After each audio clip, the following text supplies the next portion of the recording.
নমস্কার বন্ধুরা, আমার চ্যানেলে আরও একটি নতুন পর্বে আপনাদের সকলকে স্বাগত।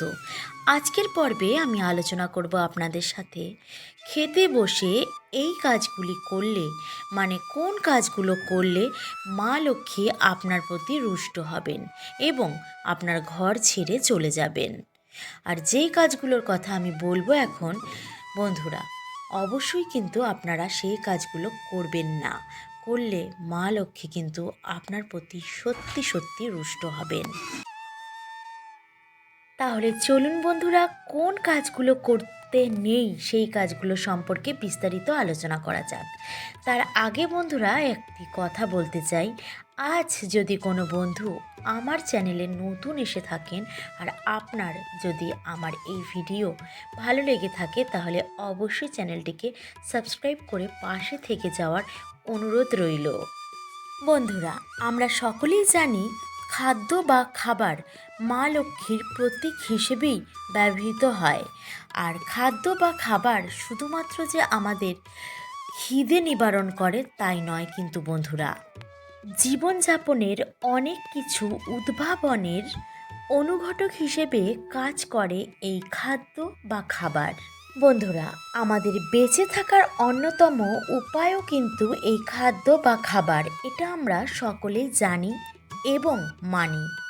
অথচ বন্ধুরা, আমরা কিন্তু খেতে বসে এই সমস্ত জিনিসগুলো একদম খেয়াল রাখি না। বলা যেতে পারে নিজেদের অজান্তেই আমরা কিন্তু এই সমস্ত কাজগুলো করে থাকি, অথবা বলা যেতে পারে সেই শৈশব থেকে এই অভ্যাসগুলি আমাদের মধ্যে থেকে গেছে, তাই জন্য আমরা আর এগুলো পরিবর্তন করতে একদমই পারিনি। আবার অন্যদিকে দেখতে গেলে এই সমস্ত জিনিসের স্থায়ী অবস্থানের ওপর মা লক্ষ্মীর স্থায়িত্বটা নির্ভর করে থাকে। আবার বৈজ্ঞানিক দিক থেকে দেখতে গেলে এইগুলি শুধুমাত্র কিন্তু সংস্কার নয়, এগুলো বৈজ্ঞানিক দিক থেকে সম্পূর্ণ সত্য, কারণ এর ওপর আপনার শারীরিক, মানসিক এবং আধ্যাত্মিক বিষয় নির্ভর করে থাকে। তাই চেষ্টা করুন এই সমস্ত জিনিসগুলো খাবার খাওয়ার সময় কখনোই করবেন না। সবার প্রথমে যে কথাটি বলবো বন্ধুরা, দেখবেন খাবার সময় অনেকেই পা দোলান, সেটি কিন্তু একদমই অনুচিত। খাবার সময় কখনোই এই কাজটি করা উচিত নয়। এই কাজটি করলে মা লক্ষ্মী সত্যি সত্যি আপনার প্রতি রুষ্ট হবেন। আর এই কথাটি আমার কাছ থেকে যে আপনারা শুনছেন তাই নয়, আপনাদের বাড়ির বড় মানুষেরা, মানে আপনার বাবা মা, এরা কিন্তু সবাই হয়তো আপনাদেরকে বলে থাকবেন। এর ফলে সংসারে অভাব অনটন দেখা দেয় আর চূড়ান্ত রকম ক্ষতি হতেও পারে। বৈজ্ঞানিক দৃষ্টিভঙ্গি দিয়ে বলা যায়, খাবারের সময় কোনো ব্যক্তি যদি পা দোলায় তাহলে সেই খাবার সেই ব্যক্তির ভালোভাবে পরিপাক হয় না, আর সেখান থেকেই শুরু হয়ে যায় হজমের গোলমাল, আর পেটের অসুখের উৎপত্তিটাও সেখান থেকেই শুরু হয়। আর বন্ধুরা, সমস্ত রোগের উৎস হচ্ছে কিন্তু আমাদের এই পেটের রোগ। পেট থেকেই সব বড় বড় রোগের সৃষ্টি হয়। আর শাস্ত্র বলেছে, খাবারের সময় যদি পা দোলায় তাহলে মা লক্ষ্মী তার গৃহ থেকে চিরতরে চলে যায়। তাহলে বন্ধুরা, এটা আপনার ব্যাপার, আপনি কোনটি মানবেন, শাস্ত্র মানবেন না বৈজ্ঞানিক ব্যাখ্যা মানবেন, এটা একান্তই আপনার নিজস্ব ব্যাপার। দ্বিতীয় যে ব্যাপারটির কথা বলবো সেটি হলো, আপনি যখন খেতে বসবেন খাবারটি সম্পূর্ণ শেষ হয়ে না যাওয়া পর্যন্ত কিন্তু সেই খাবারের পাত ছেড়ে উঠবেন না। বন্ধুরা, খেতে বসে যদি আপনারা এই ধরনের কাজ করেন তাহলে অন্যকে, অর্থাৎ খাবারকে তিরস্কার করা বোঝায়। খেতে বসে এই রকমভাবে বারবার উঠে যাওয়া গৃহে ঘোর অমঙ্গলের কারণ হতে পারে। এতে করে মা লক্ষ্মী আপনার ওপর অত্যন্ত রুষ্ট হন। আপনি বেঁচে রয়েছেন কিসের জন্য? খাবারের জন্য, তাই তো? তাই বন্ধুরা, মনে রাখবেন, দিনের সব থেকে গুরুত্বপূর্ণ কাজ হলো আপনার খাবার খাওয়ার সময়। আর সেই সময় যদি আপনি খাবার ছেড়ে চলে যান তাহলে তো মা লক্ষ্মী আপনার প্রতি রুষ্ট হবেনই হবেন। এ প্রসঙ্গে একটি কথা বলে রাখি বন্ধুরা, যদি কোনো বড় ধরনের অঘটন কিংবা জীবননাশক কোনো সংবাদ আপনি পান, সেক্ষেত্রে কিন্তু আপনাকে উঠে যেতে হবে খাবার ছেড়ে। আর তাছাড়া যদি কোনো ছোটোখাটো ব্যাপারের কোনো সংবাদ পেয়ে থাকেন, সে ব্যাপারে কিন্তু আপনি উঠবেন না। আর বন্ধুরা মনে রাখবেন, যদি ক্ষুদ্র ক্ষুদ্র কাজের জন্য আপনি বারবার করে অন্য খাওয়ার থেকে উঠে যান, তাহলে কিন্তু মা লক্ষ্মী আপনার প্রতি সত্যি সত্যি রুষ্ট হবেন। কারণ অন্ন হচ্ছে মা লক্ষ্মীর প্রতীক, আরও একবার বললাম।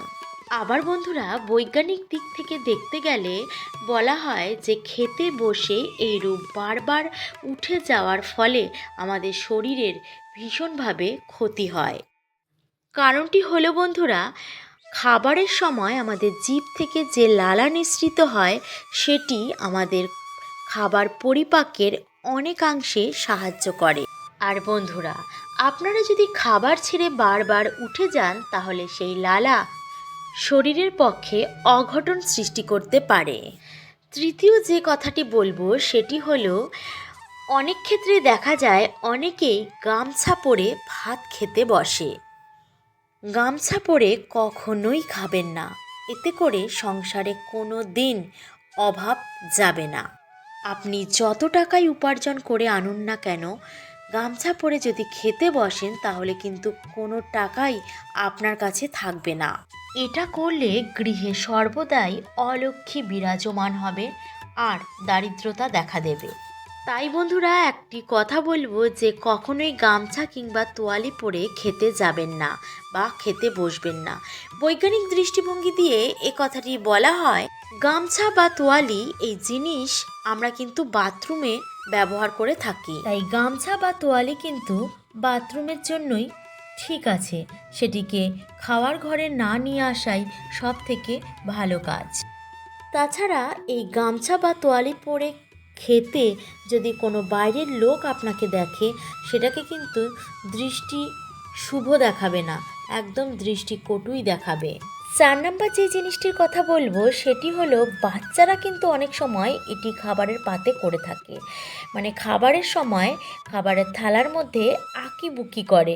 এটা কিন্তু একদমই উচিত নয়। কোনো বাচ্চা যদি আপনার সামনে এই কাজটি করে থাকে, আপনি কিন্তু সেই বাচ্চাকে শেখাবেন যে এই জিনিসটি খুব খারাপ। আর যদি বড়রা করে, সেক্ষেত্রে তো তাকে বলে দিতেই হবে যে এই কাজটি করা থেকে যেন বিরত থাকে। এইগুলো করলে কিন্তু মা লক্ষ্মী আপনার ঘর থেকে চলে যাবে চিরতরে। তার সাথে সাথে খাবারের শেষে আপনি কখনোই আপনার পাত চেটে খাবেন না। এইভাবে খেলেও কিন্তু মা লক্ষ্মী আপনার প্রতি রুষ্ট হবেন।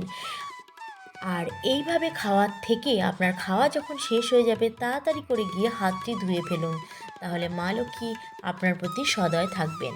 5 নম্বর যে কথাটি বলবো সেটি হলো, 100% মানুষের মধ্যে 90% মানুষ কিন্তু করে থাকে। সেটি হলো খাবারের সময় জল পান করা।